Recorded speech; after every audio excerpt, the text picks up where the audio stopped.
Independent Senator Bernie Sanders. Senator Sanders, always a pleasure. Thanks for joining me, sir. Thanks for having me. I would like to get your reaction to the president's speech. What'd you think? I think the president began the discussion. I think he has some ideas which merit consideration. But I think, Alex, we have a very long way to go on what is an enormously important and complicated issue. And the bottom line is everybody wants to see the government do all that it can to make sure that this country does not see another terrorist attack. No debate upon that. Many of us want to make sure that we protect the American people without undermining the constitutional rights that make us a free people or our privacy rights. And the devil is in the details, because technology is exploding every single day, and the protections that we have today may not be useful tomorrow. So in my view, I have to say that I believe that the NSA right now is essentially out of control. The idea that virtually every telephone call made in this country is kept on file in terms of the numbers being called and the length of time that people have been on the phone, I think that that is clearly unconstitutional. It is a huge embarrassment and a real disservice to our foreign policy that people all over the world have learned that the United States is spying on our allies. Mm-hmm. We know that the NSA is able to get into our emails, know the websites that we visit.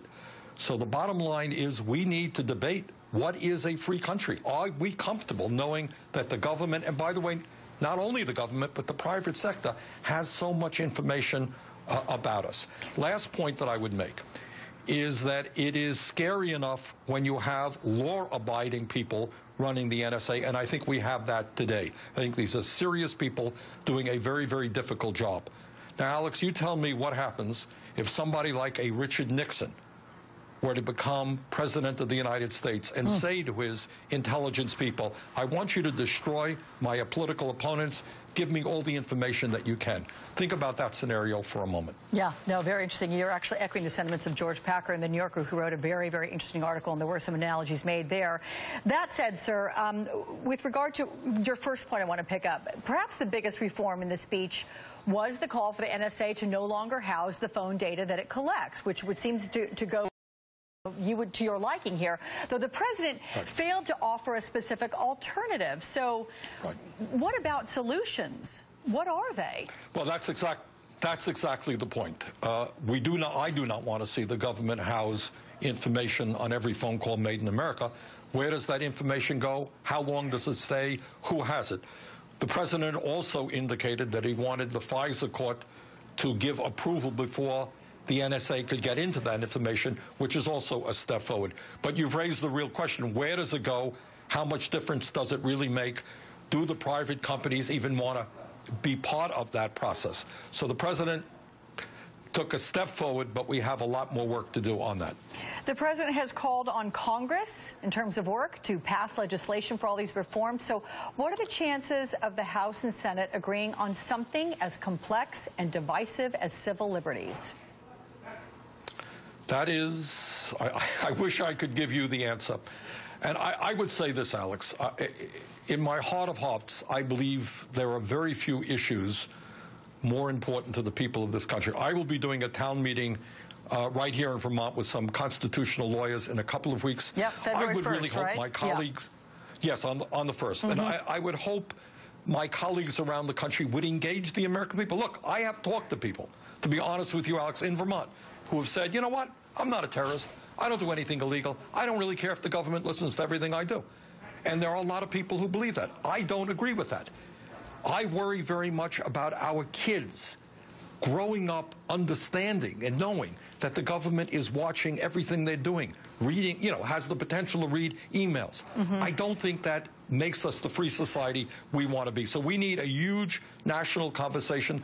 President started that. I think we have a long way to go. What about your take on the creation of the advocates in the FISA court? Some of the former FISA judges have said that could slow down and constrain the process. What are your thoughts?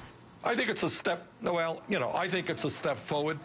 But then again, who are those advocates going to be? To have that type of security clearance, are you going to have people advocating for the public who are really strong believers in constitutional rights and privacy rights. But I think it is a step forward. Okay. How about Edward Snowden? This is a man who said that his objective was to create a national dialogue, expose the programs, let the American people decide what is right. Do you think yesterday's speech was a sort of mission accomplished for him?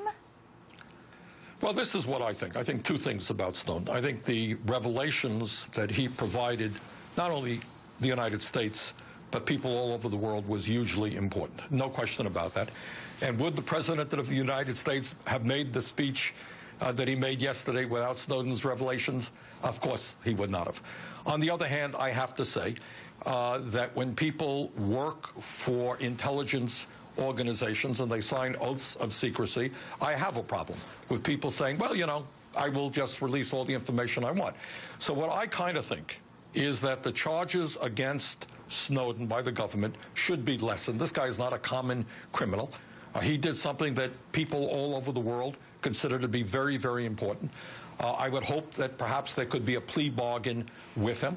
And if he ends up being tried, the jurors, his peers, will have to ultimately decide whether he is innocent or guilty, whether what he did was so important that it justified breaking his oath and the law. But I would hope that the government understands he is not a common criminal. What he did was important, and we take that into consideration as we deal with him. Okay. Independent Senator Bernie Sanders, thank you so much, sir. I appreciate it. Thank you. So here's what we've been asking all of you all day long on the heels of that. Do the new NSA spy rules